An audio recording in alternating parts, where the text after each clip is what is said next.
nossa aula nesse instante, começando a gravação a partir desse instante, ok? Gente, boa noite para vocês, né? O Lucas, em especial, não tinha tido nenhum contato com ele ainda nesse período, porque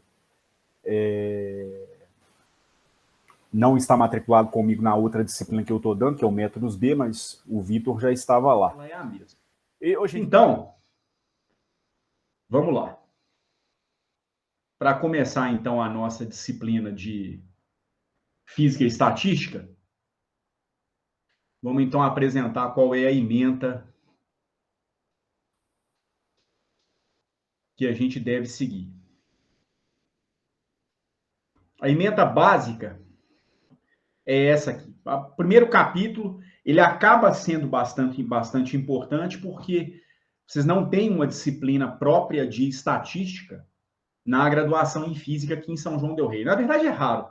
Na maioria dos cursos de Física, a gente não tem uma disciplina de estatística, de probabilidades mesmo. Então, o primeiro capítulo acaba sendo uma revisão sobre métodos estatísticos. Uma revisão sobre estatística e probabilidades. Acaba que é um capítulo importante, porque boa parte do conteúdo que vai ser dado nesse primeiro capítulo vai ser utilizado ao longo de toda a disciplina. Tópico 2, que vem logo na sequência, é onde a gente vai começar a aplicar algumas ferramentas do primeiro capítulo, é onde a gente vai tratar da descrição estatística de alguns sistemas físicos. E aí a gente vai perceber que a maneira como a gente aborda estatisticamente sistemas clássicos e sistemas quânticos, ela é bem diferente. Não do ponto de vista das ferramentas, mas do ponto de vista qualitativo, acaba que é bem diferente. Então, a gente deve abordar alguns sistemas clássicos e alguns sistemas quânticos.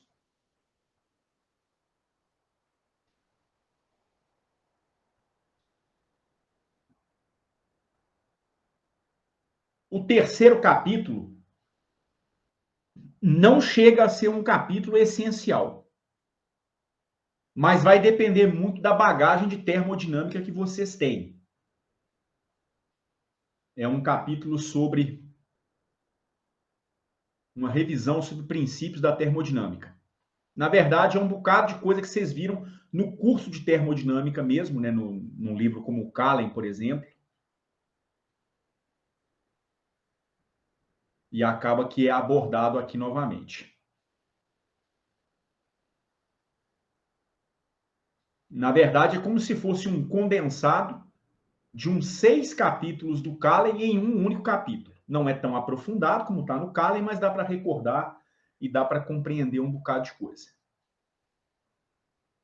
Capítulo 4 vai tratar dos ensembles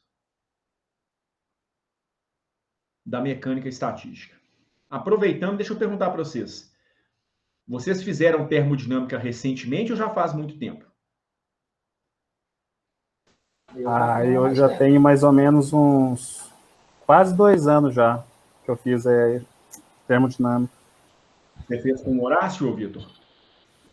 Foi com Horácio. Foi assim, foi um ano. Lembrei, foi um ano antes da pandemia. Certo. Eu também, foi junto. Você foi junto também, Lucas? E Sim. você, Zé Luiz? Eu fiz há um ano com Horácio também, mas eu acabei estudando mais por causa da iniciação científica. Entendi. Beleza.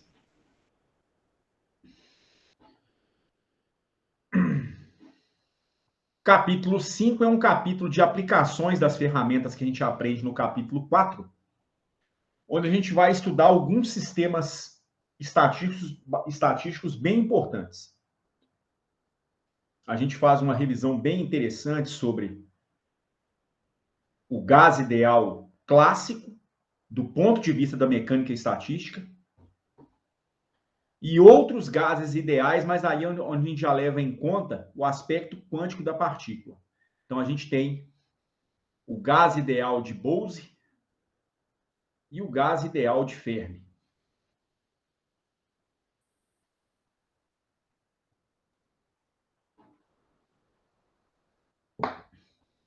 por fim, um capítulo sobre transições de fase,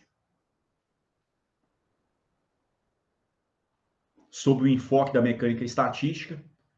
E não sei, gente, sinceramente, se dá tempo, porque a gente está trabalhando com uma quantidade de aulas um pouco menor.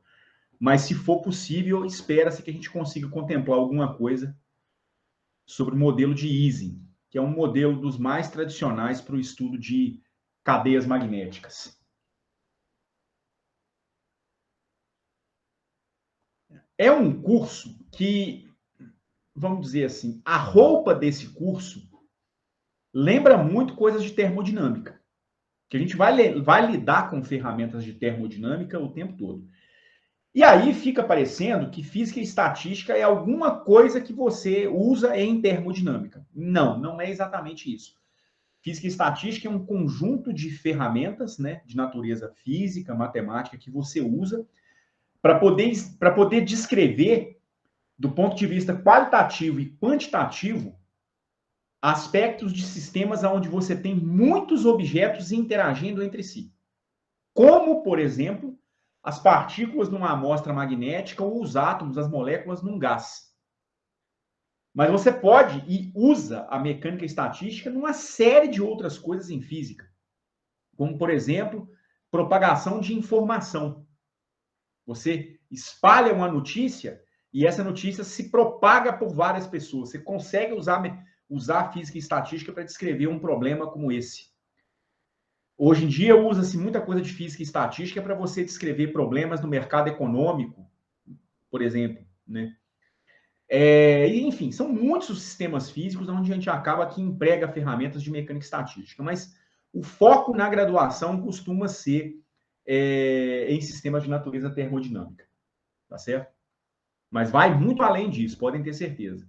É um dos ramos mais interessantes da física, mais ricos do ponto de vista de se fazer pesquisa em física, sem dúvida nenhuma. Com relação à bibliografia, a gente deve utilizar 2 ou 3 textos principais.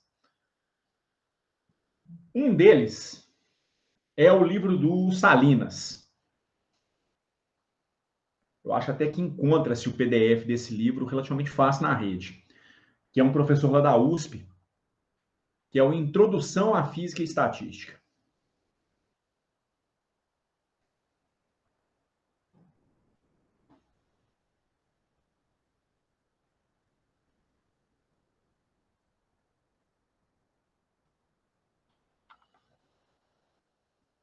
Uma editora da USP. Hoje já se encontra ele na segunda edição, que eu acho que é de 2012, se não me engano. Mas, enfim, qualquer edição que a gente vier a trabalhar com o Salinas está de bom tamanho. Vai ser um dos... Eu não diria que vai ser o principal livro, mas a sequência a ser seguida deve ser a sequência do Salinas, tá certo? A sequência, eu acho que a do Salinas é bastante adequada. O texto, nem sempre eu considero como sendo mais adequado, não. Por quê? Ele acaba sendo um pouco enxuto demais em algumas partes, mas é um bom livro, dá para se aprender um bocado de coisa nele. Um livro que eu acho muito interessante, que é mais profundo, pelo menos a meu ver, do ponto de vista de discussões físicas, é o livro do Reif, o livro do Frederick Reif, Fundamentals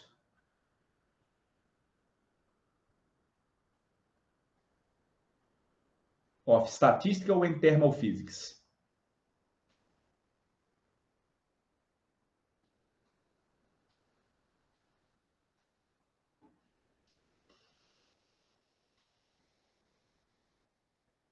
Então, é um livro que, para alguns tópicos, tem uma discussão mais aprofundada do que a discussão do Salinas.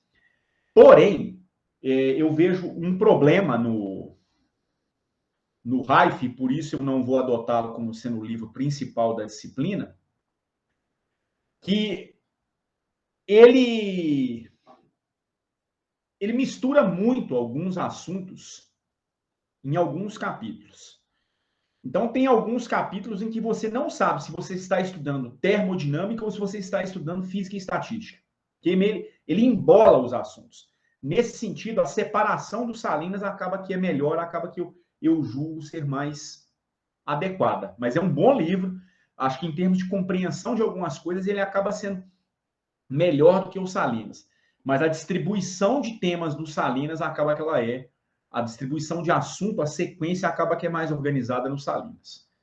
Tá certo? Então, do ponto de vista de sequência, é provável que a gente siga o Salinas. Mas em termos do texto que vai nos acompanhar, ora pode ser o Salinas, ora pode ser o Reif, ora pode ser esse outro aqui, o livro do Amit, David Amit.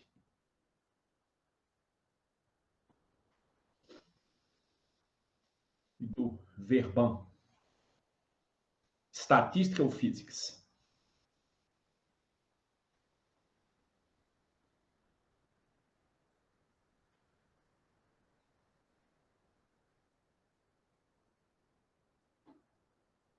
Um curso introdutório.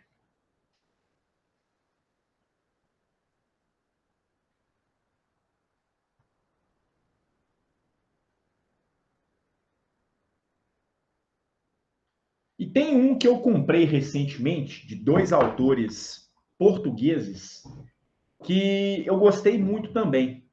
É o livro do Casquilho e do Teixeira. Apesar de estar escrito em português de Portugal, é extremamente compreensível a escrita deles, nem lembra que é português de Portugal, sabe? Não tem aquelas coisas que soam meio estranhas aos nossos ouvidos, não. É o livro do João Paulo Casquilho e do Paulo Teixeira.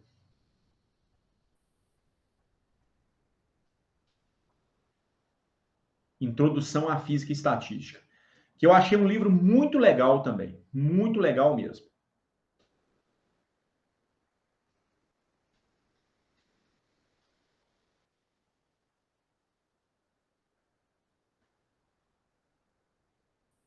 É da editora Livraria da Física. É um livro barato, inclusive. Não é um livro muito caro, que quem eventualmente tiver uma graninha sobrando e quiser conhecer um pouquinho mais de física e estatística, eu acho que é um livro que vale a pena ser adquirido. O do Salinas também não é um livro caro.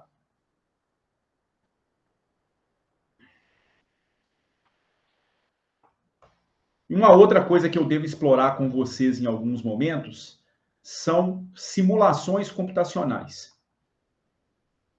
Talvez haja algum trabalho ao longo da disciplina em que a gente peça simulações computacionais, mas para a gente descrever alguns sistemas ao longo das nossas aulas, ou algumas coisas que eu eventualmente peço para vocês fazerem, eu descobri um site há algum tempo com alguns materiais sobre física e estatística, e esse site ele tem algumas coisas muito legais. É o compadre.org. Pelo nome até fica parecendo um site brasileiro, mas não é, não. É um site de um professor de alguma universidade americana. Não lembro exatamente qual é a universidade. É o compadre.org STP. O STP é de Statistical Physics. Então, é um site voltado para simulações computacionais em física. Só para vocês terem uma ideia, deixa eu compartilhar uma coisa com vocês aqui, só para vocês terem uma noção de como é que o site se organiza, mas vai dar para a gente explorar algumas coisas durante as aulas ou para facilitar a compreensão de vocês em algumas coisas ao longo da aula. Vou parar minha apresentação um minutinho. Deixa eu compartilhar uma guia aqui com vocês. Só um instantinho, por favor. Tá carregando um site aí para vocês? Ah, sim.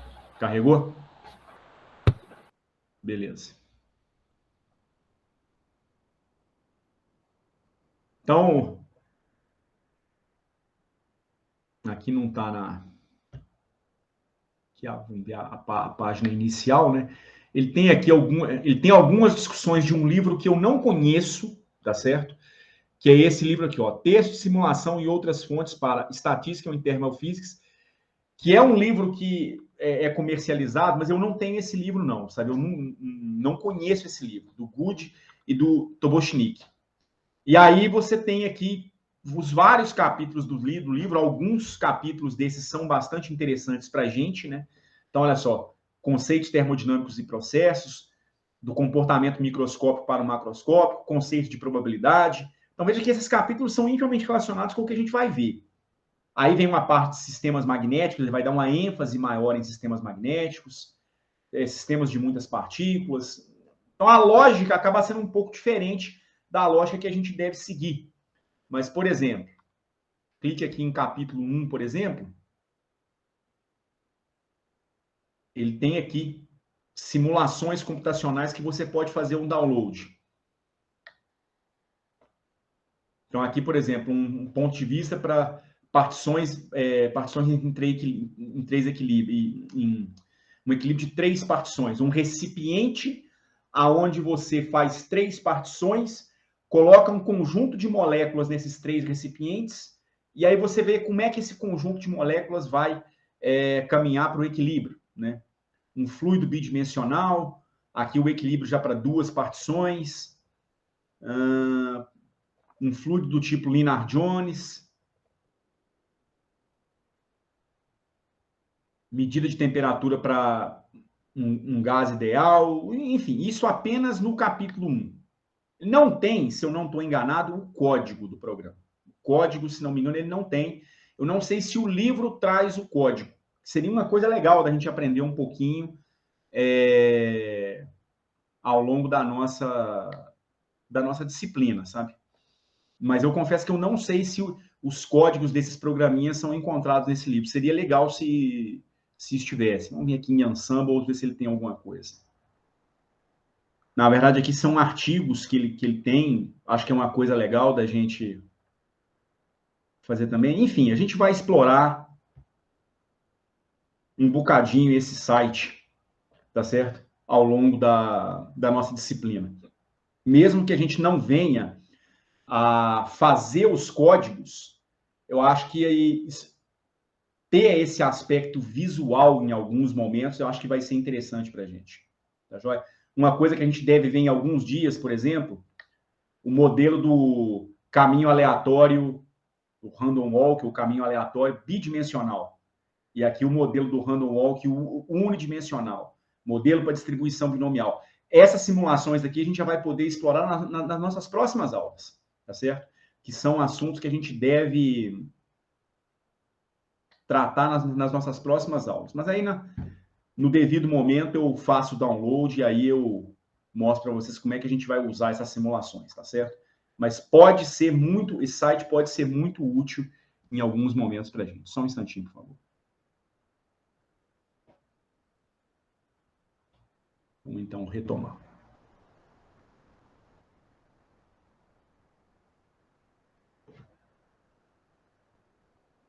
Um instantinho só, por favor.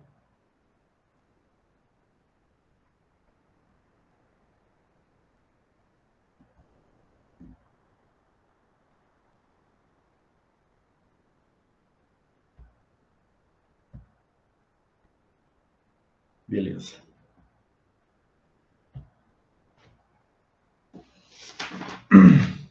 Pois bem, no que diz respeito a avaliações, eu devo propor, mas eu confesso que a dinâmica do semestre é muito doida. Então, eu não sei se eu vou conseguir fazer exatamente algo como isso, não, tá certo? Mas, em princípio, seriam 2 provas, cada uma valendo 35.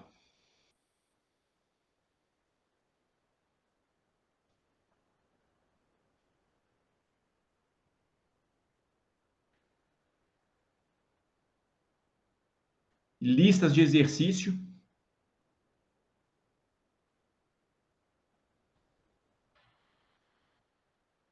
Ou simulações valendo 30 pontos. Deixa eu perguntar para vocês. Vocês já fizeram todas as computacionais? O Lucas é provável que não, porque o Lucas é da licenciatura. Eu fiz a 1 e a 2. Você fez a 1 e a 2, Lucas. Então, você trabalha com o Juan também, você tem uma boa noção, né? Tem uma noçãozinha aí, razoável. É em Fortran que você programa, costuma programar? Sim. Tá. Vitor e Zé Luiz. Falta simulações para mim. Só que eu trabalho com o Juan também, então acaba que eu já fiz muito easy. Entendi. Então você já tem uma boa noção também. E você, ô Vitor? Eu já fiz já todas as computacionais já. Dá 1 a 4? Tá 1 a 4. Beleza. Então, para a prova 1, eu estipulei. Lógico que a gente negocia isso mais nas proximidades, enfim. Mas eu estipulei a data de 27 de outubro. Confiram para mim, por favor, se 27 de outubro é uma quarta-feira? É na quarta-feira. Tá. Como de hábito, se houver provas, essas provas não devem acontecer no horário das aulas. Devem ser atividades que eu vou propor para vocês fazerem de maneira assíncrona, tá certo? Então, elas não vão durar 2 horas, seguramente, se houver avaliações no estilo de prova, vão durar mais do que 2 horas, mas é uma data de referência para a gente ter mais ou menos noção de quando é que deve acontecer a primeira avaliação, quando deve acontecer a segunda avaliação. Pode acontecer, já fiquem então avisados, pode acontecer de que uma parte dessas provas sejam de natureza oral. Eu proponho uma atividade para vocês e aí eu peço que vocês, num dado dia, me expliquem o que vocês fizeram. Pode acontecer. Vocês serão avisados se isso realmente for acontecer. Ninguém vai ser pego de surpresa, não. Tá joia? Mas pode acontecer. Tá joia? Aqui não é 15 de outubro, não. Tô doido? 15 de dezembro.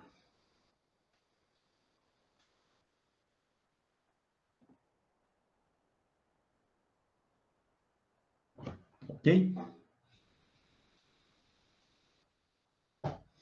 E aí, as listas de exercício, a gente combina a data, pode ser um bocado daqui a 45 dias, um bocado lá no final do período, enfim, nada muito rígido com relação a datas das listas, não. Elas têm que estar na minha mão, seguramente, até o final. Mas é bom não deixar tudo para a última hora, porque tem que corrigir, tem que entregar, né? Enfim, eu não quero passar pela experiência que eu já passei em outras disciplinas, não, tá certo? Que me deixou um bocado aborrecido no final das contas, mas enfim.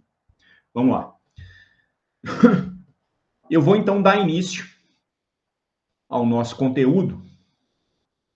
Vamos então começar a falar a respeito da nossa introdução aos métodos estatísticos em física. Vejam bem, por que a gente vai incorporar métodos estatísticos na física? Para vocês que trabalham com sistemas magnéticos, como é o caso do Zé Luiz e do Lucas, né? Vocês já têm uma boa noção a respeito disso, né? Tem muitos problemas em física, seja em eletromagnetismo, mecânica, ótica, enfim, em que você trabalha com um conjunto de partículas ou de objetos muito pequeno. Então, você consegue descrever as equações de movimento para essas partículas com relativa facilidade. Se você consegue resolver essas equações, são outros 500, o problema pode ser muito complicado. Mas montar as equações, em geral, não é um problema muito complicado. Em geral, não é. A solução das equações, enfim, em si, ela pode ser bastante complicada. Então, a montagem nem sempre é tão complicada.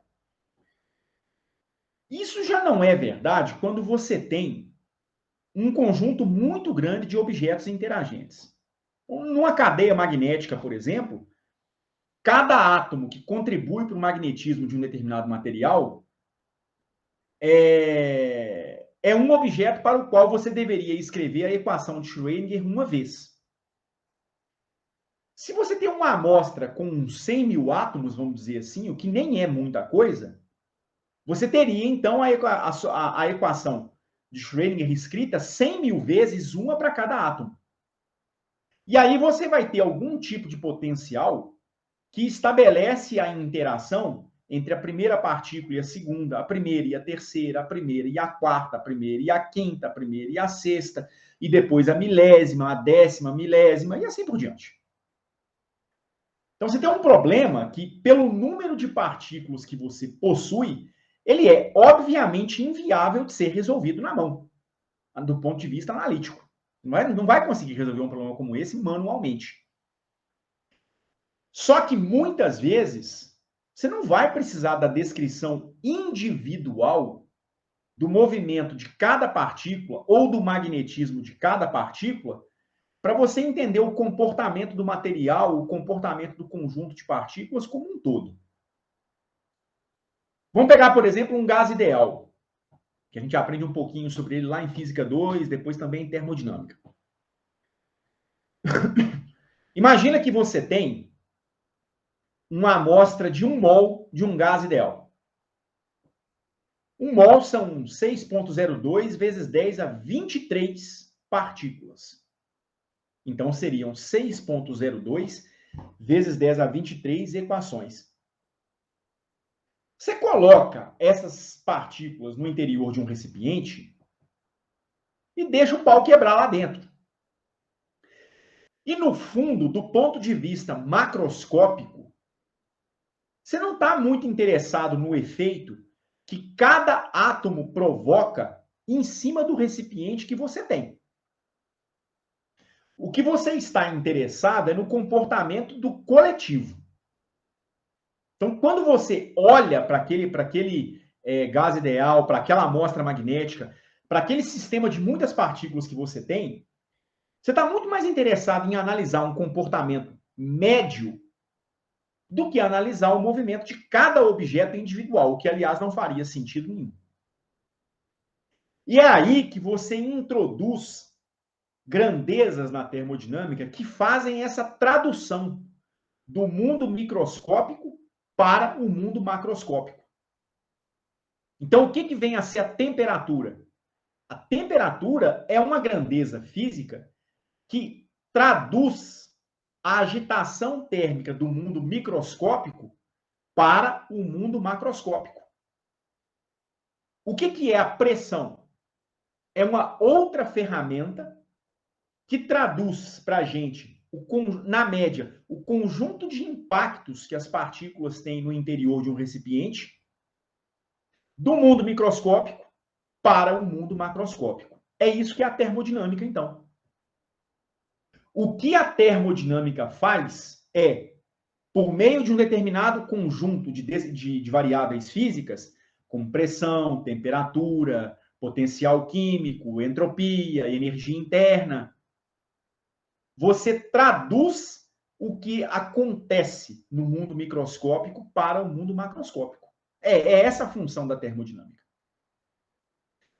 E a física estatística, ela vem trazer uma espécie de lupa. Ela vai analisar esse comportamento coletivo do ponto de vista estatístico para sistemas de muitas partículas.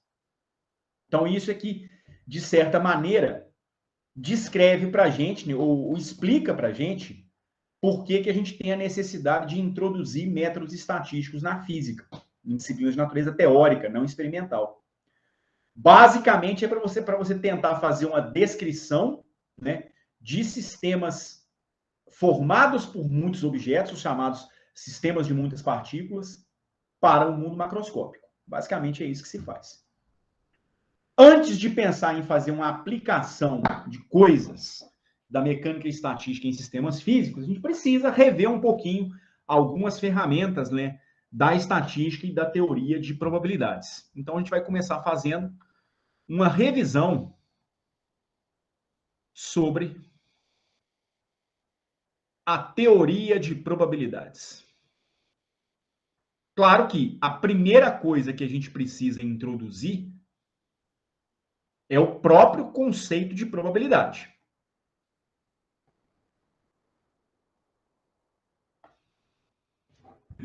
O que vem a ser uma probabilidade? Mesmo que vocês não tenham feito uma disciplina de probabilidades ainda, né? intuitivamente, todos vocês têm uma boa noção do que vem a ser probabilidade. Probabilidade, ela é a medida de uma chance. A chance de um determinado evento acontecer ou não acontecer. Então, ela é um número. Um número que, obviamente, precisa estar limitado no intervalo entre 0 e 1. 0 representando chance nula do evento acontecer e o 1 representando 100% de chance do seu evento acontecer. Então, probabilidade para nós pode ser resumidamente escrita como sendo um número.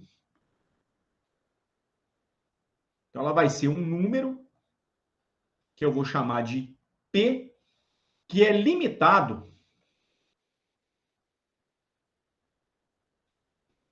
entre 0 e 1. Então, você tem 0, menor ou igual a esse número P, menor ou igual a esse número 1. E o que esse número faz é descrever a chance de um evento acontecer. Ou não ocorrer, né? Também é uma possibilidade.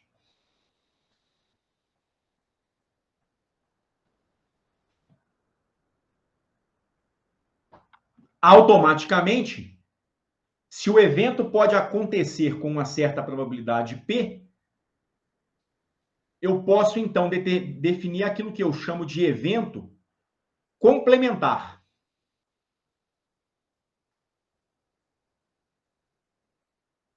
Então, se o evento não acontece, tá certo? Ele não acontece também com uma determinada probabilidade. Então, ele vai ocorrer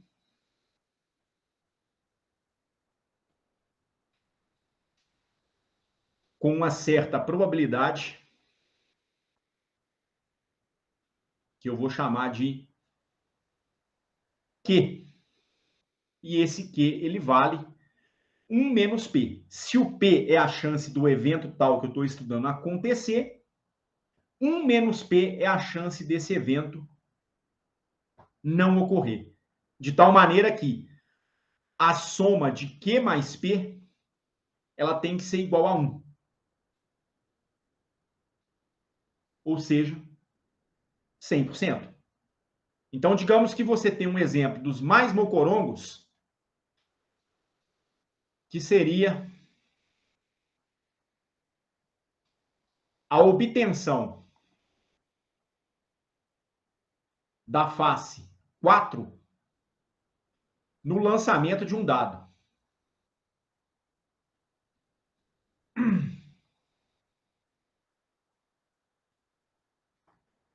Ora,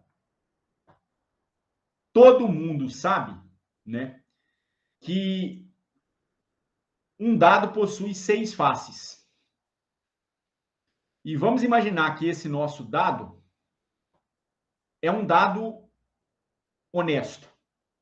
Ou seja, ele não possui nenhuma face que é mais privilegiada do que outras faces. Nesse caso, você vai ter aquilo que nós chamamos de um espaço amostral.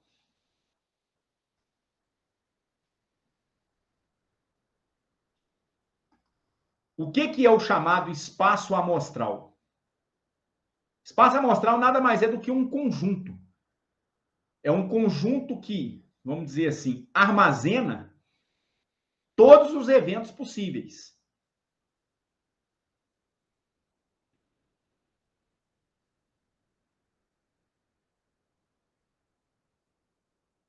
Então, nesse nosso caso, esse meu espaço amostral, que eu vou chamar, nesse meu exemplo, de EA, ele vai ser formado por 6 possibilidades.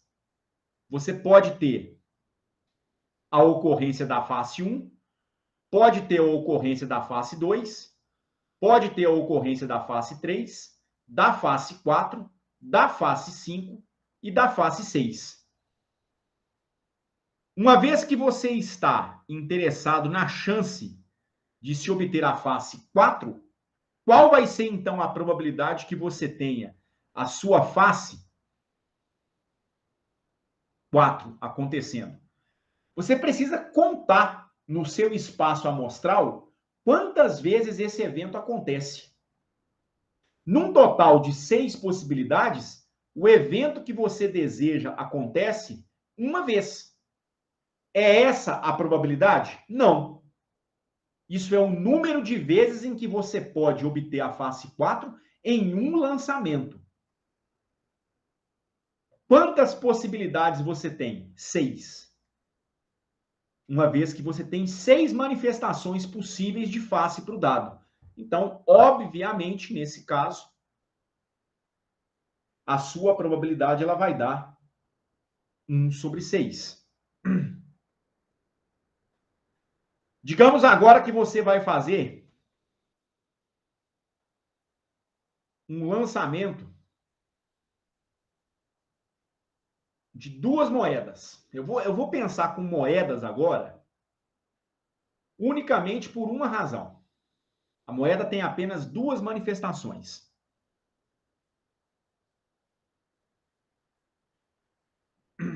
Aliás, para o que eu queria, o ideal seria dado mesmo. Não vai ter que ser dado mesmo, não tem jeito, não. Para o que eu queria, vai ter que ser dado. Então, num lançamento de 2 dados,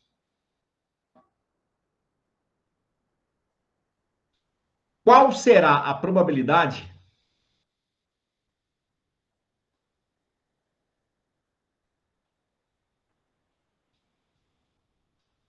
de que a soma dos resultados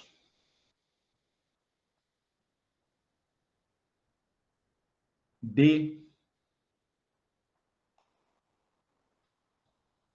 4?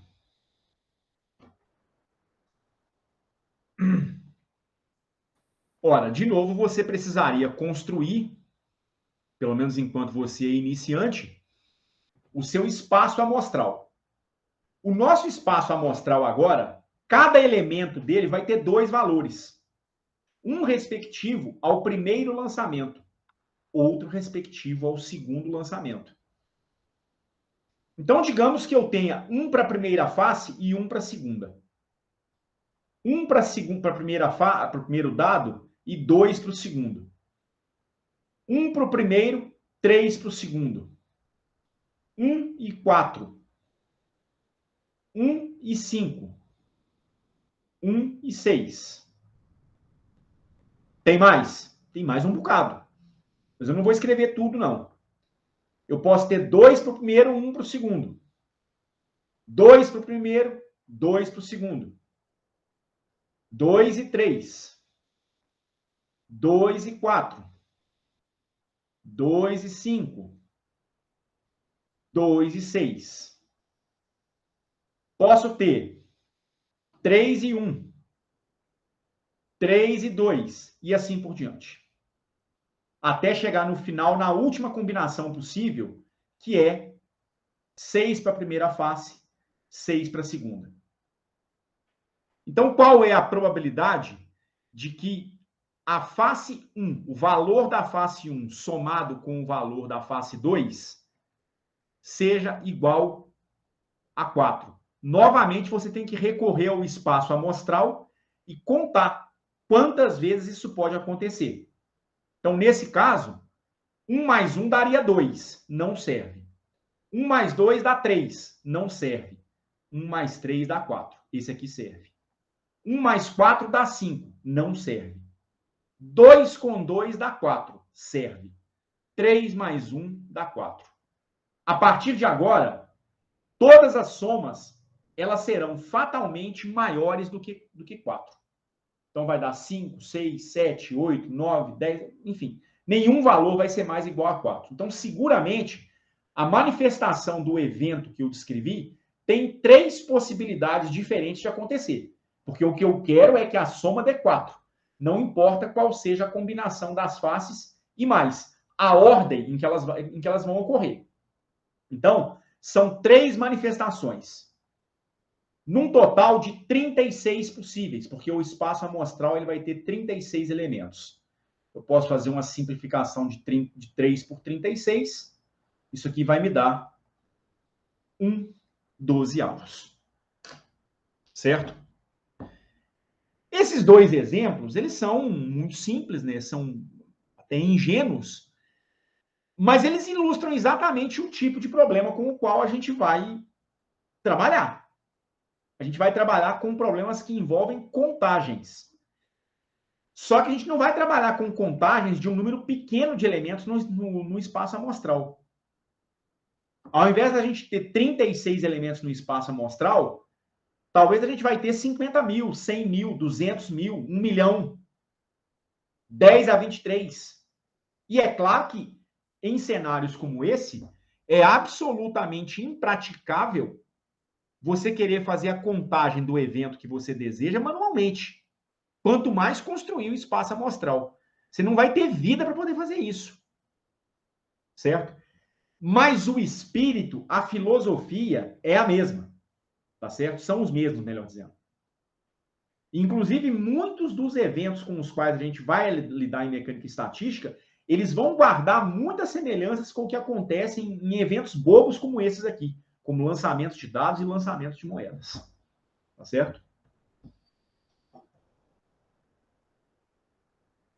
Posso dar sequência? Alguma pergunta até agora?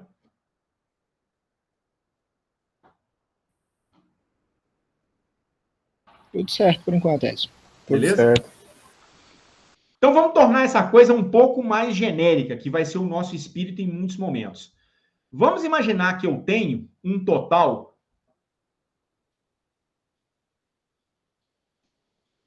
de N eventos. Por exemplo, N lançamentos de um dado. Não precisa ser, mas por hora...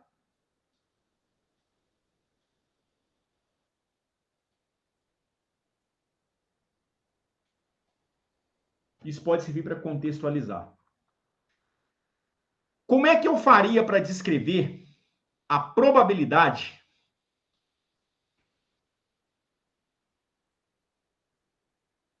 da ocorrência de um determinado evento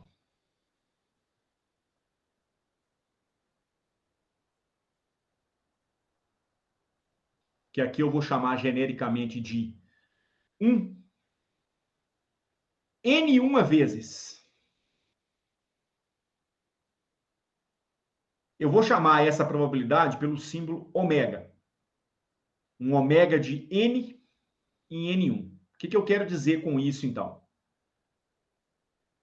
Isso representa para mim a probabilidade de que em N implementações de um evento, como N lançamentos de um dado, eu obter N1 vezes um determinado valor ou um determinado evento. Tá certo? Isso é que eu vou utilizar essa simbologia, então, certo? E, por sua vez, qual será a probabilidade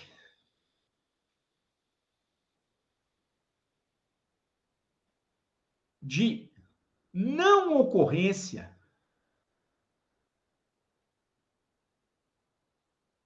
desse evento? Então, o tal do evento 1 pode acontecer N1 vezes. O total de eventos que eu realizei foi N. Então, para não ocorrer esse evento, eu teria um número N2, que somado com o N1 me dá o total de eventos, o total de implementações de um certo experimento que eu realizei. Isso aqui me dá um certo valor N. Tem dois cenários que a gente precisa distinguir para a gente responder a essa pergunta. Vamos dizer assim, é mais intuitivo. O outro exige um pouco mais de raciocínio nosso. Mas a gente não vai falar nessa outra possibilidade, não, até porque ela é até menos importante para a gente. Vamos tratar o caso dos eventos serem independentes.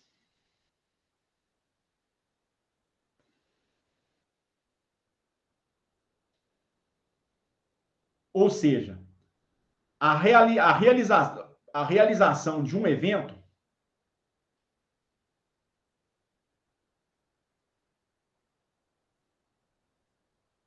não interfere na realização do próximo.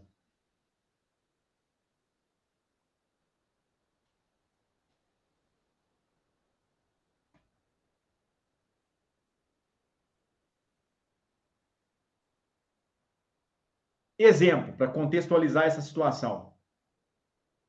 Vamos imaginar que eu queira calcular a obtenção da face cara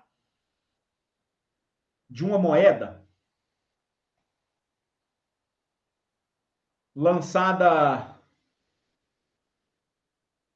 3 vezes.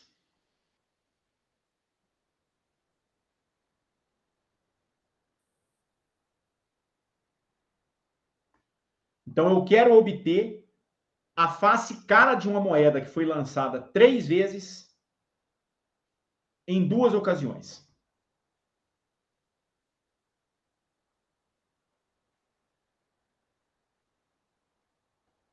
Então, nos 3 lançamentos, você pode ter 2 caras e uma coroa. Então, vamos imaginar o seguinte. Minha moeda está aqui.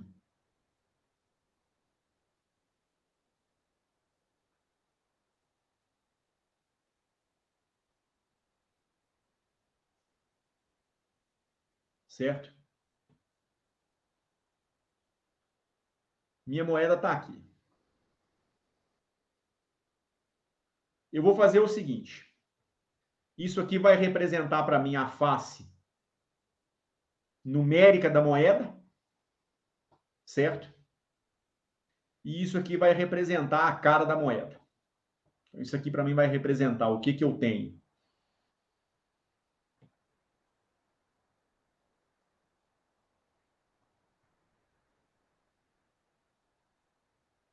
Para minha face cara.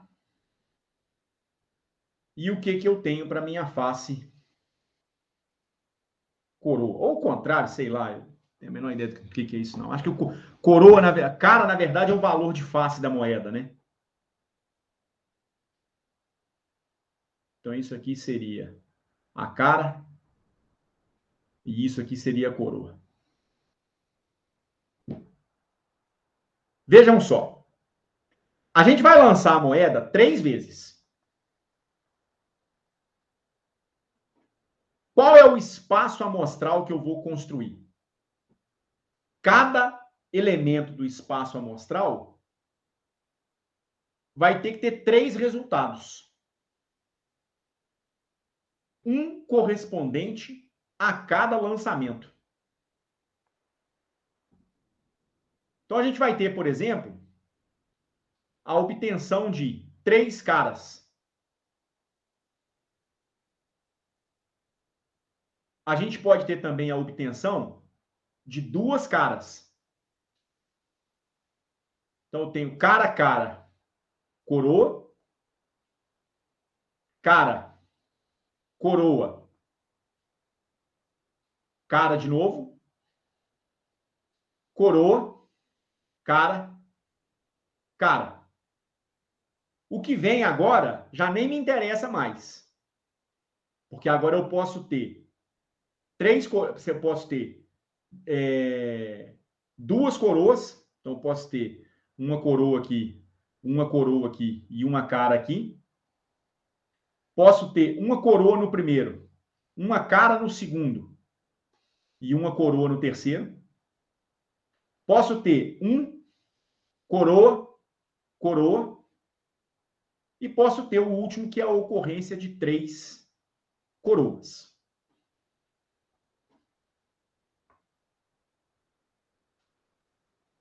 Quantas vezes nós obtivemos 2 caras? 3. 3 vezes. Eu obtive nesse evento e nesse evento aqui. Porque reparem que eu não estipulei qual é a ordem em que as caras devem aparecer. Eu simplesmente disse que eu queria, em 3 lançamentos, obedecer 2 caras.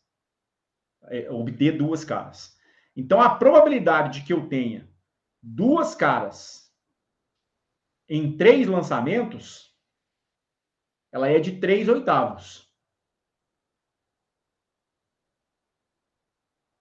Certo? São 1, 2, 3 eventos. num total de 8 eventos possíveis.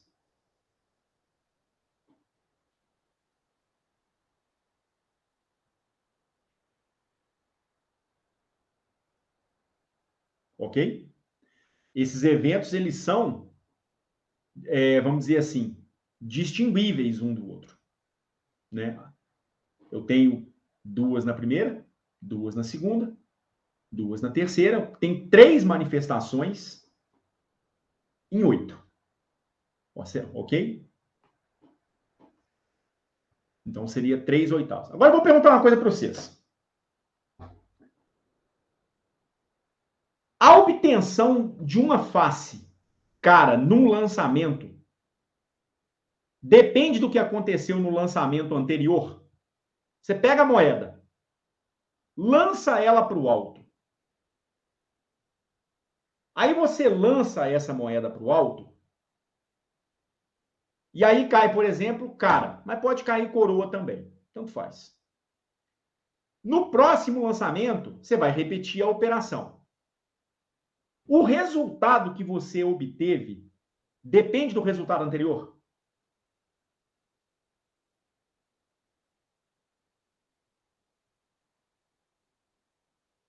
Ah, eu acho que não.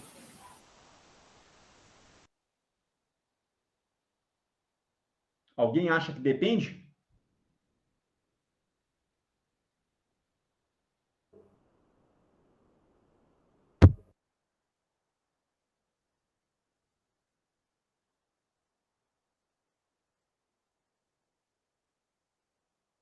Lucas e Zé Luiz não estão aí, não?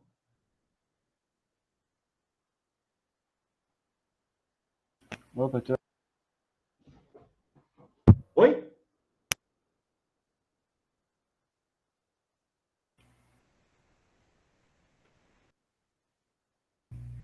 Você tá me escutando?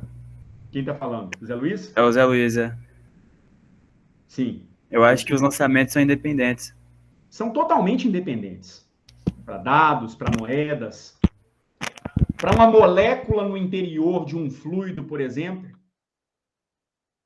Você abandona uma molécula de um gás, por exemplo, no ar, ela vai se movimentar de maneira completamente aleatória. Ela vai sofrendo pancadinhas e vem para a esquerda, para a direita, para cima, para baixo, volta. Ela vai fazer uma coisa, um caminho completamente randômico. E cada passo que ela dá é independente do passo que ela deu anteriormente. Pode depender do ponto de onde ela partiu, da condição inicial. Mas não depende do movimento que ela teve na operação anterior. Então, realmente, esses eventos eles são independentes. E aí agora eu vou voltar a pensar de maneira genérica.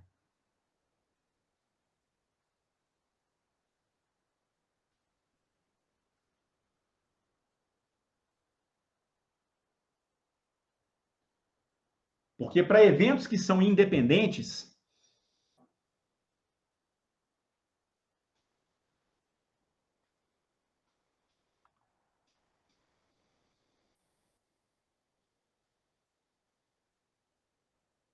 a probabilidade de você obter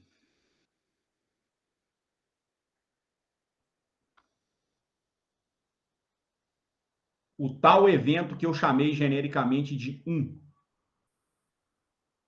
por um total de N1 vezes,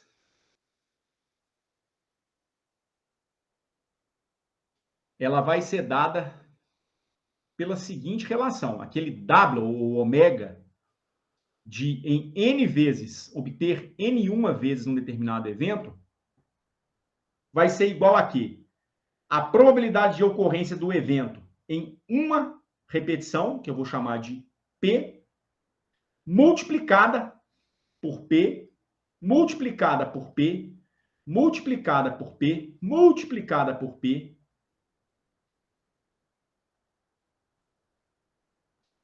multiplicada por P, um total de quantas vezes? Se aconteceu N1 vezes, você multiplica a probabilidade da ocorrência em cada vez por um total de N1 vezes.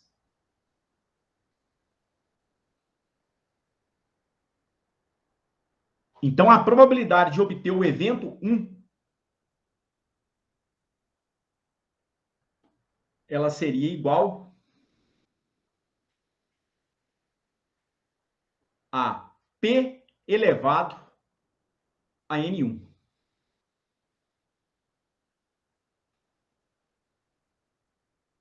Então, digamos que você pega uma moeda e lança lá para cima. Pega a sua moeda, face 1, face coroa. Joga para o alto. Obtém a face cara. Qual é a probabilidade de você obter a face cara? 50%. Você tem duas manifestações possíveis, com iguais chances de acontecer. Ou da cara ou da coroa. Cada uma ocorre com uma probabilidade de 50%. Aí você pega a mesma moeda, cara, coroa, joga para o alto. Qual vai ser a probabilidade de você obter a face 1 novamente? É P, que vale meio. Quantos eventos você teria nesses dois lançamentos? Você teria dois eventos possíveis. Você teria um combinado com um combinado com coroa combinado com coroa combinado com coroa. A probabilidade de você obter a face 1, ela é igual a 1 em 4. Porque são 4 elementos no espaço amostral. Para você poder obter uma cara, você vai ter uma chance em 4 possíveis.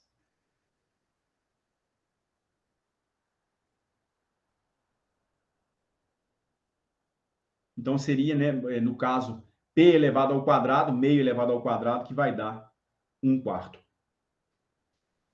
Agora, vamos imaginar o seguinte. Assim como o evento pode acontecer, ele também pode não acontecer. E se ele pode acontecer N1 vezes, eu disse agora há pouco que ele também pode não acontecer N2 vezes. Vamos multiplicar essas probabilidades entre si. Então, para a probabilidade de ocorrência de, em N lançamentos, ter N1 vezes a ocorrência de um certo evento, eu tenho um total de P vezes P vezes P vezes P, etc, etc, etc, vezes P, ou seja, eu tenho P elevado a N1. Para a não ocorrência do meu evento, isso pode acontecer um total de N2 vezes. Mas a probabilidade de não ocorrência, eu chamei agora há pouco por um símbolo diferente. A probabilidade de não ocorrência, eu tinha chamado, acho que por um valor Q, se não me engano. Isso. O Q, então, é 1 menos P. P, então, é para acontecer certo evento. Q, então, é para não acontecer. O não acontecer vai dar um total de N2 vezes. Então, nós vamos ficar com Q vezes Q, vezes Q, vezes Q, etc, etc, vezes Q. Isso aqui por um total de N2 vezes. Isso aqui, então, me daria Q elevado a N2. Certo? Se os eventos são independentes entre si, qual seria, então, a chance de acontecer N1 vezes o evento P e N2 vezes o evento Q? Novamente, a gente apela para o fato dos eventos serem independentes. A obtenção da moeda da face cara não tem nenhuma relação com no próximo lançamento eu obter uma face coroa. Então, qual é a probabilidade que eu obtenha face cara no lançamento, face coroa no próximo, depois face cara, face coroa, face cara, face cara, face cara, face coroa, e assim por diante. Sem levar em conta a ordem em que esses acontecimentos vão acontecer. Ou seja, eu posso obter cara ou coroa na quantidade de vezes que eu quiser, não importando qual é a sequência em que eu vou ter o acontecimento de tantas caras ou tantas coroas. Essa probabilidade ela seria igual ao produto dessas duas quantidades, porque os dois eventos são independentes. Então, novamente, eu tenho eventos que são independentes. E aí eu teria uma probabilidade conjunta de obter N1 vezes o evento 1 e N2 vezes a sua negação, o seu não acontecimento. Então, eu teria que o produto de ômega-N de N1, ou seja, a probabilidade de acontecer N1 vezes o evento 1, multiplicado pela probabilidade de que em N vezes esse evento não aconteça, por N2 vezes, isso aqui seria igual a P elevado a N1 vezes Q elevado a N2. Para reduzir o número de variáveis, convém lembrar que a soma dos eventos, acontecimento e não acontecimento, me dá o número total de eventos. Então, o N2 é igual a Nzão menos N1. Portanto, esse N2 que aparece aqui no expoente da probabilidade de não ocorrência, ele pode ser expresso como Q elevado a N menos N1, para trabalhar com um número menor de acontecimentos. Então, digamos o seguinte. Digamos que eu queira agora fazer o seguinte, voltando naquele exemplo que eu coloquei agora há pouco, o lançamento das minhas moedas,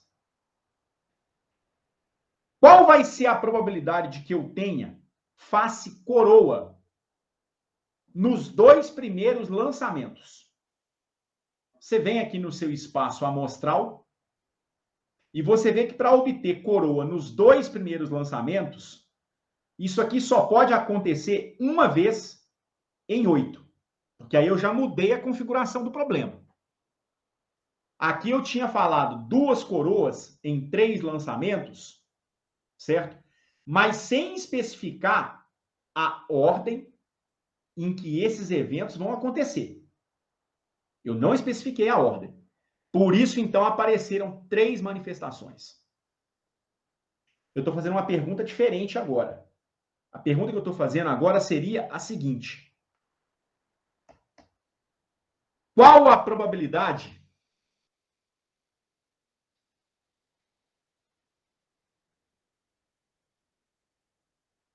de se obter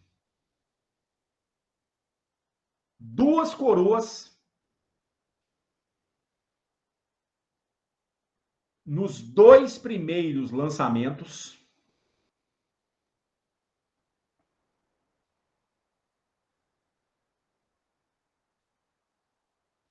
num total de 3 lançamentos? O espaço amostral já me deu a resposta. Vai ser 1/8. Agora, como é que a gente vai construir esse resultado? De maneira formal. Eu quero obter no primeiro lançamento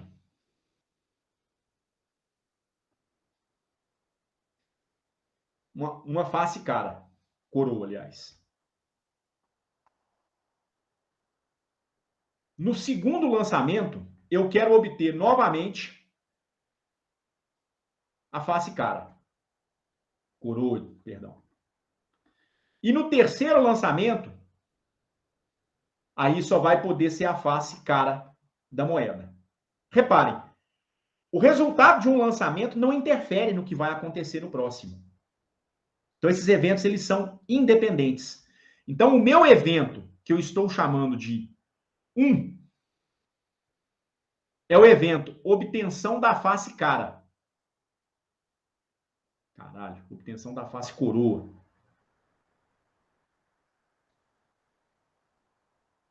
O evento 2, que é a negação do evento 1, obviamente é o seu complementar. É a obtenção da face cara.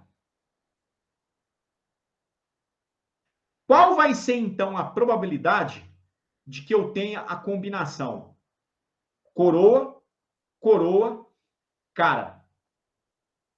Isso aqui seria a probabilidade de que em N lançamentos ocorra N1 vezes o primeiro evento, que é o evento coroa, vezes a probabilidade de que em N vezes aconteça a obtenção da face coroa. Só que no nosso caso, os nossos números são muito pequenininhos, né? O meu Nzão é 3, o meu N1 é igual a 2, e obviamente o N2 ele tem que ser igual a 1. Qual é a probabilidade de obter a face 1, a face coroa?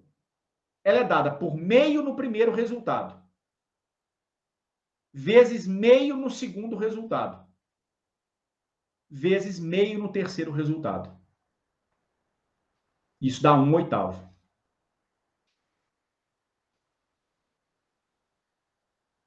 Por que que não deu 3/8, como eu tinha colocado antes? Qual é a diferença essencial? É que agora eu especifiquei a ordem em que os acontecimentos têm que acontecer. Antes eu tinha falado da obtenção de duas coroas ou duas caras, enfim, em qualquer combinação possível. Agora, especificamente, eu especifiquei uma combinação, uma ordem, uma maneira pela qual eu quero que o resultado aconteça. Por isso, então, aquele primeiro resultado que eu tinha colocado tinha dado 3/8, e esse agora está dando 1/8, porque eu especifiquei uma maneira pela qual eu quero que o evento aconteça.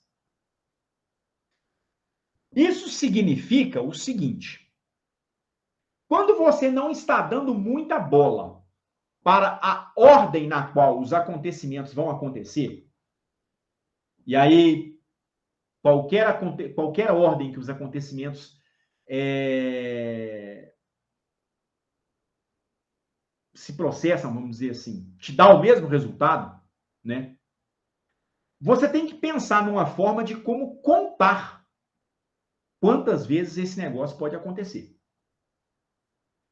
Ah, mas aí basta eu construir o espaço amostral e pensar os resultados. Verdade.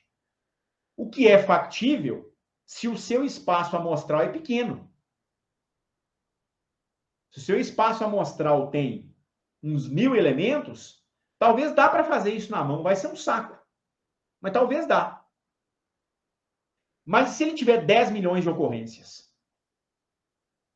E se ele tiver 80 milhões de ocorrências? 1 mol de ocorrências? Você não vai conseguir fazer isso na mão nunca. Então, ali em cima, deu para eu perceber, pela construção do espaço amostral, o porquê aquele fator 3 aparecia.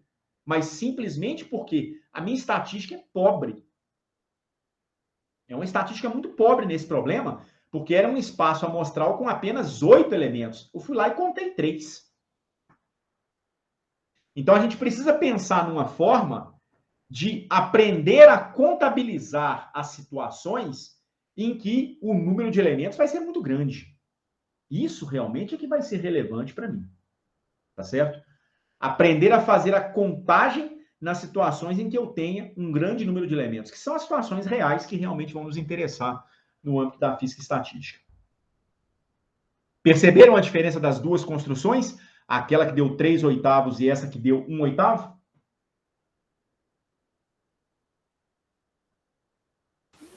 Eu percebi. Então, a gente está lançando a seguinte pergunta a partir de agora. Vamos imaginar que eu tenho um evento. Vamos imaginar que eu tenho várias sequências de implementação de um experimento, seja ele qual for.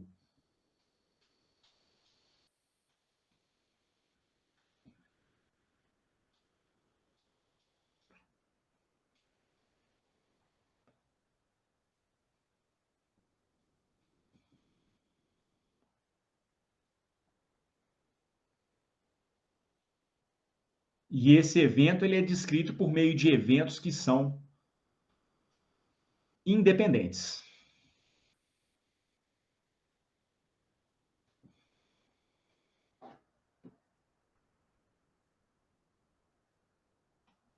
Tá certo? Para esses eventos que são independentes, né, eu vou chamar um evento que eu vou chamar de 1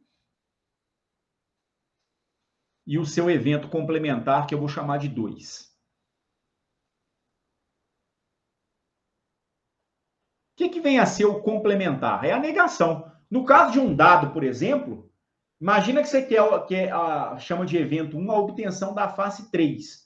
O que é o complementar? É a obtenção de qualquer outra face. Então, se não é a face 3, pode ser a face 1, a 2, a 4, a 5 e a 6. Então, o evento obtenção da face 3 tem uma probabilidade de 1/6 e o complementar ele tem probabilidade de 5/6, porque são 5 manifestações em que a face 3 não vai acontecer. Tá certo? A pergunta fundamental que a gente vai fazer agora é a seguinte: de quantas formas diferentes, então veja que, por usar o advérbio quantas, nós estamos propondo uma maneira pela qual a gente vai fazer a contagem de ocorrências de um certo evento. Então, de quantas formas diferentes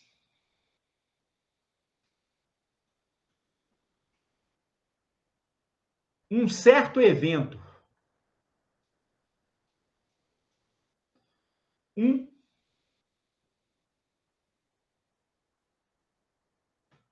pode ocorrer.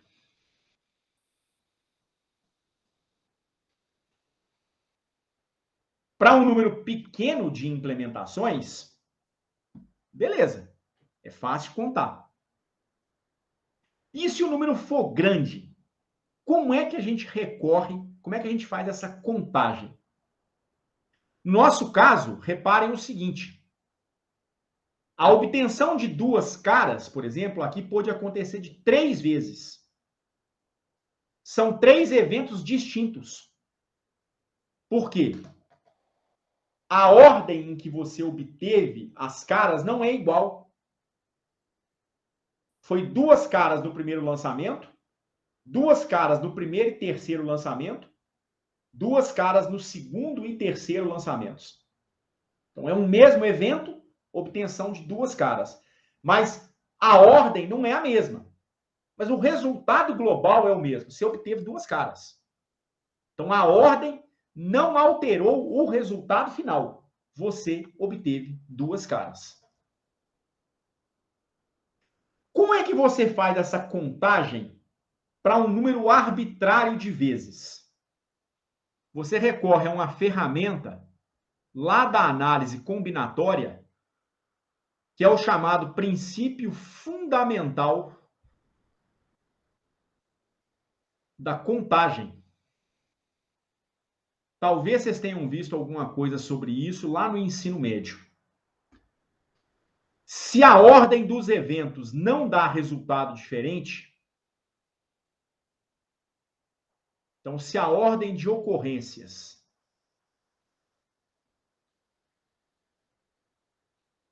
não interfere no resultado final,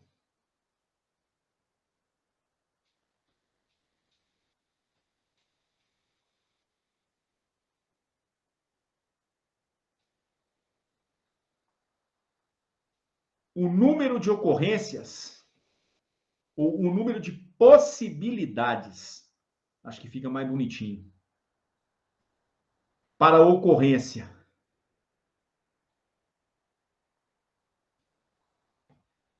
do evento 1 é dado por esse símbolo aqui. É uma combinação de N elementos tomados N1 a N1. Então, se eu tenho N ocorrências e quero N1 vezes um certo resultado, de quantas formas diferentes isso pode acontecer? Isso aqui vai te dar o chamado símbolo binomial ou símbolo de Pascal. É a combinação de N elementos tomados N1 a N1. Que eu não sei se vocês se lembram como é que isso é calculado, mas isso aqui é dado por N1 fatorial dividido por N1 fatorial vezes N menos N1 fatorial. se a ordem não for relevante. Então, se a ordem das ocorrências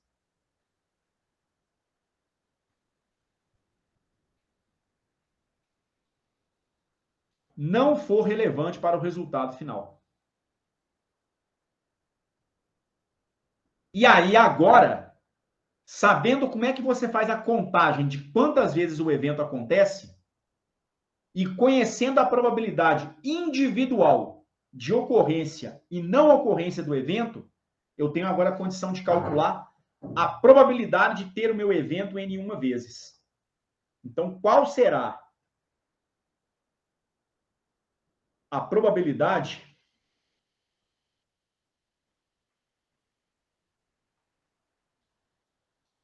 de ter o evento 1 N1 vezes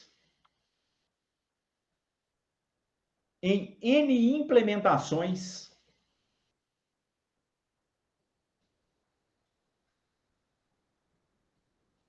do experimento?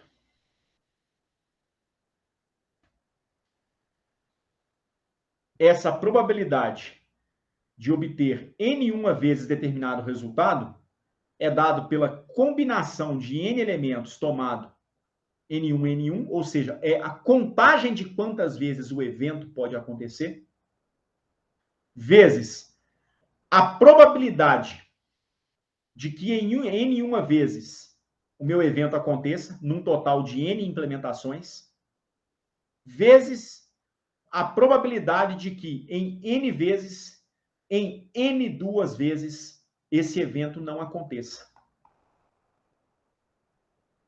Isso aqui é igual a N fatorial dividido por N1 fatorial, N menos N1 fatorial, vezes o ômega de N, N1 vezes, depende da probabilidade de ocorrência do evento. Como os eventos são independentes e para cada resultado eu tenho uma probabilidade P, isso aqui dá P elevado a N1 vezes a probabilidade de não ocorrência do meu evento, uma vez, é dada por Q. Se ele não ocorre N2 vezes, a probabilidade dele não ocorrer dá Q elevado a N2, ou Q elevado a N menos N1. Essa, então, é a probabilidade de ocorrência do meu evento N1 vezes, num total de N implementações do meu experimento. Isso aqui, na teoria da estatística e probabilidade, isso aqui recebe o nome de distribuição binomial de probabilidades. E ela é muito empregada em eventos dessa natureza, eventos que você tem duas manifestações relevantes. Então, morto, vivo, é binomial. Cara, coroa, é binomial. Caminhar para a direita ou esquerda, é binomial. Levantar para cima, para baixo, é binomial. Todos os eventos em que existem duas manifestações possíveis, eles são regidos por distribuições binomiais. O dado tem 6 manifestações, mas depende como é que você vai interpretar o problema. Se você quer obter a face 2 como seu evento, as outras manifestações são o seu outro evento. É a negação do primeiro evento. Então, isso também é um evento descrito por uma distribuição binomial. Tá certo? A gente vai usar bastante a distribuição binomial nas próximas aulas, em alguns capítulos ao longo desse curso, tá certo?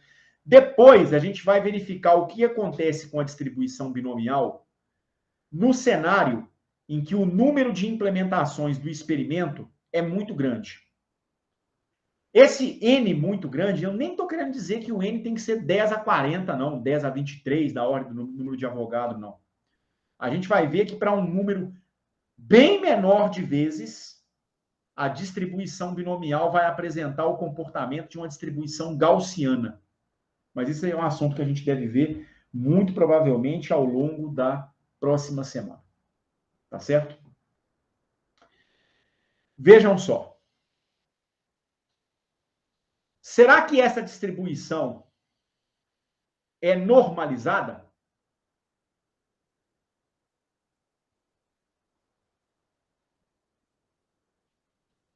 O que significa uma distribuição de probabilidades ser normalizada?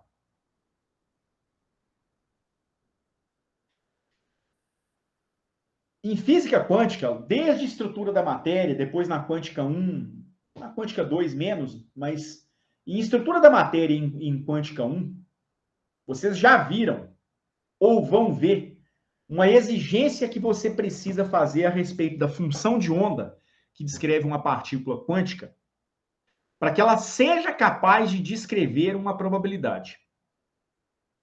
Qual é essa exigência que a gente faz em cima da função de onda? Para que ela possa representar uma distribuição de probabilidades.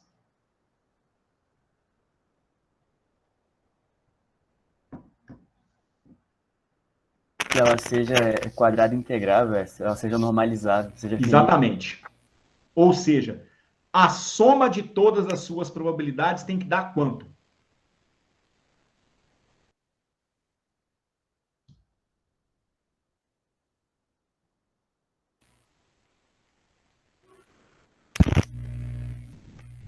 O ser quadrado integrável, Zé Luiz, até não é exatamente a resposta que a gente precisa ter, não.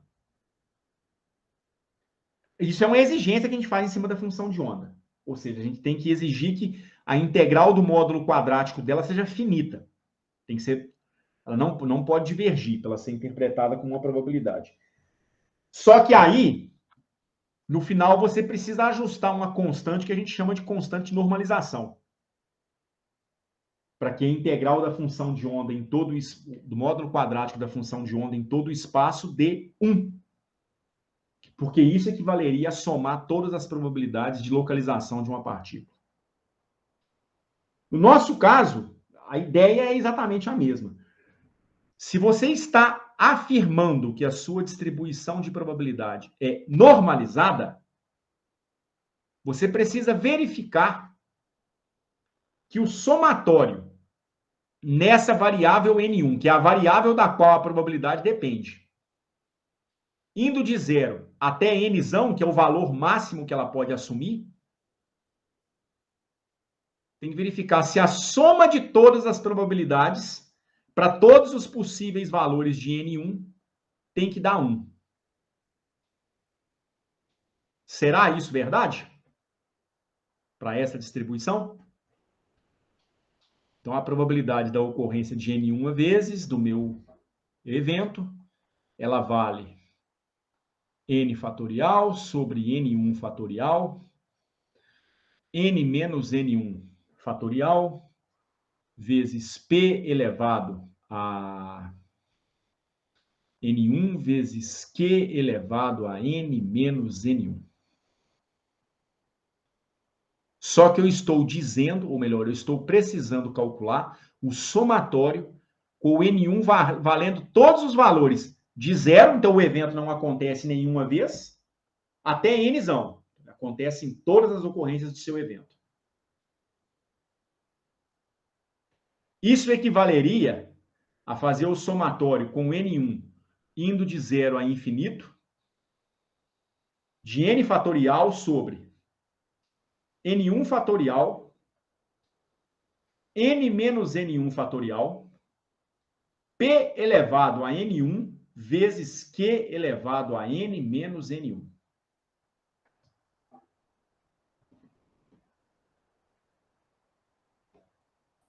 Pergunto para vocês, como é que a gente faria esse somatório? Dá para usar o teorema binomial. Exatamente. O que a gente tem aqui, cada fator desses aqui, na verdade, é um termo da chamada expansão do binômio de Newton. Isso aqui, na verdade, equivale a somar P com Q. Isso é igual a P mais Q elevado a N. Isso aqui, na verdade, é, de fato, o seu binômio de Newton. E essa expansão em série que você tem aqui em cima é a expansão que te resulta na expansão do binômio de Newton. Acontece que P e Q são eventos complementares. Se eles são complementares, a soma de P com Q, ela é naturalmente igual a 1. Então, isso aqui me dá, de fato, 1 elevado a n, que é igual a 1. Ou seja, a distribuição binomial por si, ela já é normalizada. Então, nós podemos realmente interpretar essa conta como uma distribuição de probabilidades. Então, ela é naturalmente normalizada.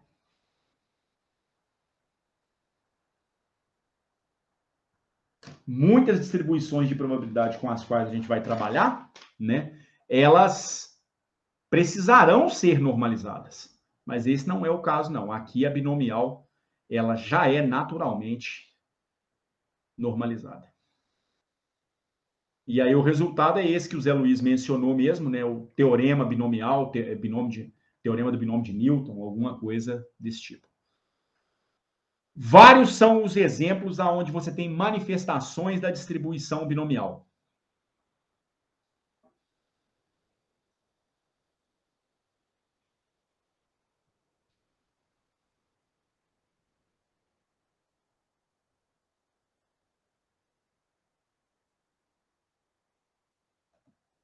Então você tem, por exemplo, esses bem ingênuos que a gente está utilizando como exemplos em algumas ocasiões, né? Como lançamento de dados,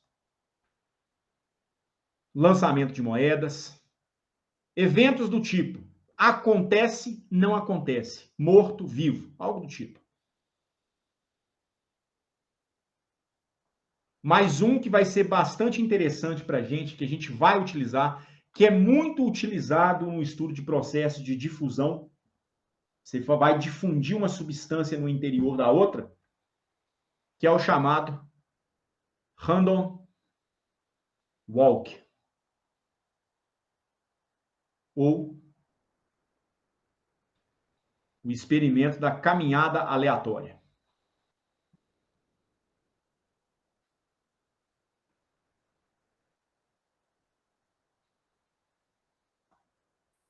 Certo?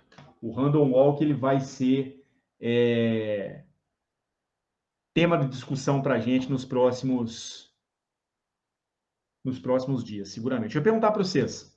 Vocês chegaram a fazer alguma simulação computacional de random walk lá nas disciplinas de computacional? Eu já fiz. Chegou a fazer, Zé Luiz? Sim. Você, ô Vitor?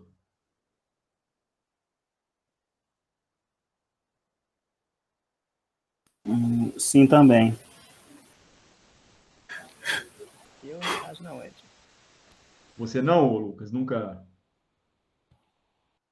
chegou a fazer, não? Esse do Random Walk ainda não. Mas é porque você também não... Você não chegou a fazer física e estatística, não, né? Não. Tá. Não, tranquilo. Eventualmente a gente até pode implementar. É um programinha fácil de se fazer, não é difícil, não. E lá naquele site que eu mencionei para vocês, o compadre.org, tem simulação de random walk lá para a gente entender em linhas gerais como é que o processo acontece. Então, nessa parte final da aula, eu vou começar a discutir exatamente o random walk unidimensional.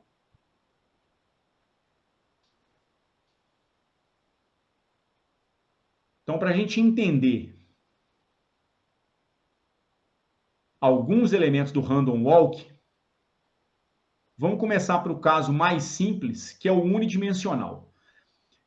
Ele é menos realístico? Sem dúvida é, tá certo? mas ele vai servir muito bem para que, num segundo momento, a gente implemente o random walk bidimensional e o tridimensional. O bi e o tridimensional é que são interessantes, porque eles representam, de fato, como é que você pode ter uma partícula se difundindo dentro de uma substância, né? Uma molécula, o movimento de uma molécula no interior de um gás, né, o chamado movimento browniano, vai ter muitas características similares ao de um random walk, tá certo? E aí são casos de problemas bi ou tridimensionais. Mas para a gente entender a coisa em todos os seus detalhes, sem dúvida vale a pena começar com um problema mais simples possível. Então, eu vou imaginar uma partícula, pode ser uma molécula, para tornar a coisa um pouquinho mais real. Mas eu vou imaginar uma molécula que ela está confinada a se movimentar em uma direção só. Então, digamos que tem algum tipo de campo, algum tipo de força que aprisiona essa molécula e ela pode se movimentar em uma direção só, tá certo? Ela não tem grau de liberdade nas outras direções espaciais. E ela vai se deslocar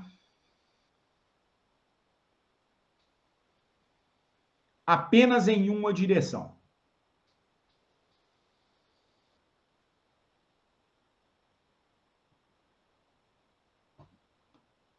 Como ela pode se deslocar em uma direção só, ou ela pode ir ou para um lado ou para outro. Vamos imaginar que a gente está se deslocando na horizontal, e aí ela poderia se deslocar para a direita ou para a esquerda, certo? É mais divertido imaginar esse problema da molécula como se ela fosse um bêbado. Então você tem um bêbado que pode se movimentar em uma direção só. Vamos imaginar que o passo que esse bêbado dá tem tamanho fixo. Ele está bêbado, mas não está muito bêbado, não. Ele não dá aquelas passadas muito largas, não. Dá para se imaginar o random walk com passo variável? Dá. Dá para implementar random walk com passo variável, sim. Tá certo? Fazer o camarada ficar bem bebaço mesmo. Mas, por simplicidade, por hora, a gente não vai imaginar isso, não. Eu vou, então, imaginar que cada passo tem a mesma dimensão. Então, cada passo, cada deslocamento tem um certo tamanho fixo que eu vou chamar de L.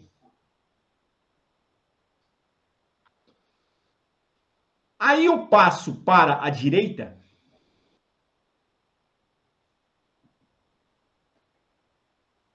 ele ocorre com uma certa probabilidade P.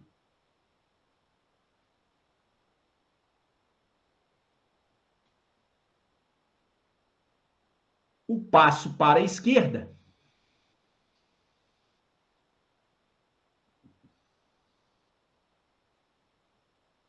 ocorre com uma certa probabilidade Q.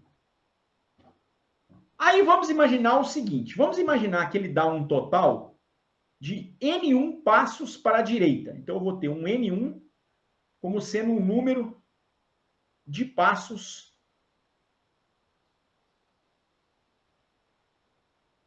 para a direita.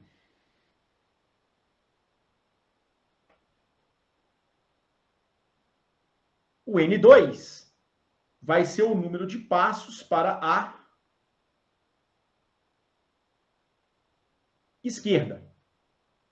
Eu vou definir uma quantidade M, um número inteiro, que é a diferença entre o número N1 e o número N2.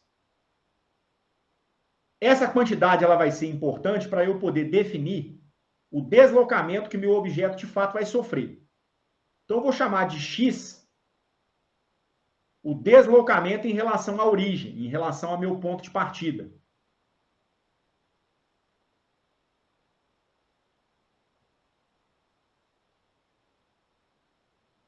Em outras palavras, nós estamos imaginando que a gente tem uma linha horizontal, eu tenho um certo eixo na horizontal, tenho uma origem, e aí eu tenho uma partícula que pode se deslocar para a minha esquerda com uma certa probabilidade Q e para a minha direita com uma certa probabilidade P.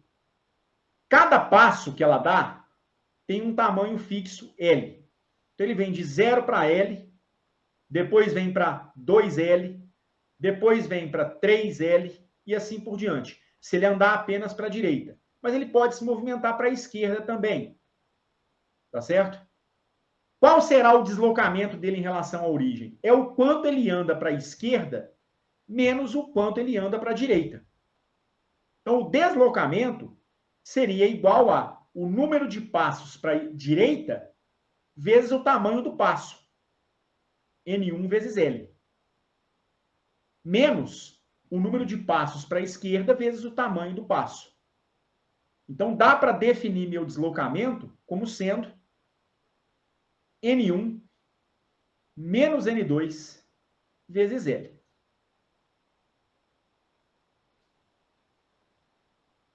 Já o número total de passos é igual a N1 mais N2. Você só pode se deslocar para a esquerda ou para a direita. Esse evento é binomial? É. Ele é diretamente descrito por uma distribuição binomial. Por quê? Você só tem duas manifestações possíveis do evento acontecer. Ou o bêbado ou a partícula desloca-se para a esquerda ou para a direita. Não tem outra manifestação possível. Então a gente pode se perguntar o seguinte: qual será, após N passos, qual será a probabilidade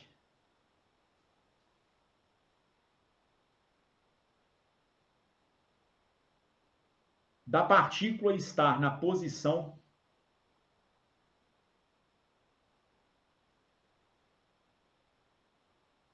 x igual a m vezes L? Ou seja, qual a probabilidade dela ter tido um determinado deslocamento? A probabilidade de que após n passos eu tenha o x igual a m vezes L seria igual a quê? Já que o evento é binomial, você vai usar a distribuição binomial, você vai ter o número total de passos dividido pelo número total de passos para a direita vezes o número total de passos para a esquerda. Isso aqui é a contagem de termos. É a contagem de deslocamentos que você tem que te leva para essa posição x igual a ml. Isso aqui é um fator de contagem. Isso aqui é igual a aquele símbolo n tomado de N1 a N1. Multiplicado pela probabilidade de dar um passo para a esquerda, para a direita, perdão, elevado a N1, que é o número de passos para a direita, vezes a probabilidade de dar um passo para a esquerda, elevado ao número de passos para a esquerda, que é o N2. Só que, se o M é igual a N1 menos N2, é o número de passos líquido, né, digamos dessa forma, e o número total de passos é N1 mais N2, dá para a gente fixar o N1 em termos do deslocamento que eu quero e do número total de passos. Então, para um deslocamento de tantas casas, vamos dizer assim, de M casas, o N1 poderia ser escrito como M mais N dividido por 2. Porque eu somaria N1 com N1, que dá 2N1, e a dependência em N2 racha fora. Por outro lado, o N2 já vai ser igual a Mzão menos M dividido por 2. Você subtrai a segunda equação da primeira para eliminar a dependência em N1. E aí, com isso, você escreve tanto o N1 quanto o N2 em termos do número total de passos que você vai dar e do M, que é o quê? O M é o deslocamento líquido que você vai ter, né? O número de passos líquido que você vai ter. Com isso, a probabilidade de que após N passos você tenha dado um deslocamento líquido de N passos para a esquerda ou para a direita é igual a quanto? N fatorial sobre Nzão mais M sobre 2 fatorial vezes Nzão menos M sobre 2 fatorial vezes P elevado a N mais M dividido por 2 vezes Q elevado a N menos M dividido por 2. Ficou bom representar a distribuição binomial dessa forma, porque ela está descrita apenas em termos de dois parâmetros. O número total de passos, 10 milhões, por exemplo, e a posição aonde você quer colocar a sua partícula, o seu bêbado. Tantos passos para a esquerda, tantos passos para a direita. Tá certo? Como eu estou dizendo, isso aqui está sendo tratado em uma dimensão, né? Mas isso aqui tem toda a conexão. Dá para se implementar isso aqui perfeitamente para problemas de difusão molecular, em 2, depois, posteriormente, em 3 dimensões, tá certo? Dá para se modelar o movimento browniano, que é uma coisa muito importante na mecânica estatística, com base na distribuição binomial, tá certo? O próximo passo eu não vou começar agora, não. Eu vou começar uma construção da equação de difusão, mas aí eu preciso fazer uma análise da dependência dessa probabilidade com o tempo, tá certo? Esse cálculo ele dá um cadinho mais de trabalho, não é complicado não, mas o tempo que a gente tem não vai ser suficiente. Então eu vou encerrar a nossa aula por aqui, pelo menos em termos do conteúdo, tá bom? Até esse ponto em que eu cheguei, tudo bem? Alguém tem alguma dúvida, alguma passagem que não tenha ficado clara?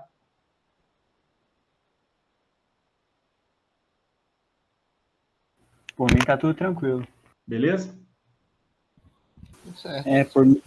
Por mim também tá tudo tranquilo. Teve umas horas aqui, não sei se a minha internet estava dando uns piques. Aí eu vou ter que rever essa aula de novo, assim. Tinha hora que travava, sabe? Eu não sei se é a minha internet aqui. Beleza. Mas Então tá bom. Interrompendo a gravação nesse instante, gente. Até mais para vocês, viu? até mais. Falou, Edson.